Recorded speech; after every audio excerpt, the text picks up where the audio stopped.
국회가 내년도 예산안 심사를 시작한 가운데 정부가 지난해 더불당 주도로 전액 삭감했던 대통령실, 검찰, 경찰, 감사원 등 4개 기관 특수활동비를 예년 수준으로 편성했습니다. 국민의힘에서는 내로남불 예산안이라는 비판을 했고 당연한 이야기라고 생각을 합니다. 6일 정치권에 따른다면 정부는 내년도 대통령 비서실과 국가안보실 예산안 특갈비로 82억 5,100만 원을 편성해서 국회에 제출했습니다. 민주당은 윤석열 정부 때였던 작년 예산심사 당시 대통령실 특갈비와 관련해서 불필요한 쌈짓돈이라며 82억 원 전액 삭감한 바 있습니다. 그래서 이들은 비상계엄에 빌미를 주었습니다.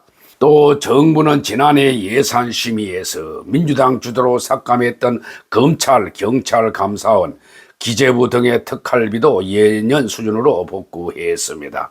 정부는 이번에 이를 삭감 이전 수준으로 복원해서 내년도 검찰 특활비로 72억 9천만 원, 경찰 32억 원, 감사원 15억 원을 편성했습니다. 이에 대해서 국민의힘 소속 국회 예산결산특별위원들은 이날 오전 기자회견을 열고 민주당은 불과 1년 전 없어도 국정에 마비되지 않는다며 자신들이 전액 감액했던 대통령실 특수활동비 82억 원을 슬그머니 되살렸다며 지난해 예산안을 단독 처리하며 2.4조 원으로 축소시켰던 예비비를 4.2조 원으로 대폭 증액하는 등 전형적인 내로남불 예산을 편성했는데 이런 예산은 삭감됨이 마땅하다라고 주장을 했습니다. 내년 정부 예산안은 또 728조 원 규모로 올해보다 8.1% 증액돼서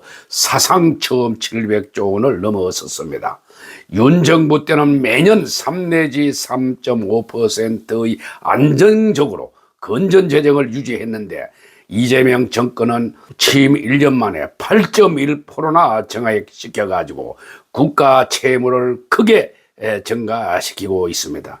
내년 예산안만 보더라도 약 110조 원의 국가 채무를 증가시키고 있습니다. 확장 재정도 어느 정도 증가시켜야 되지.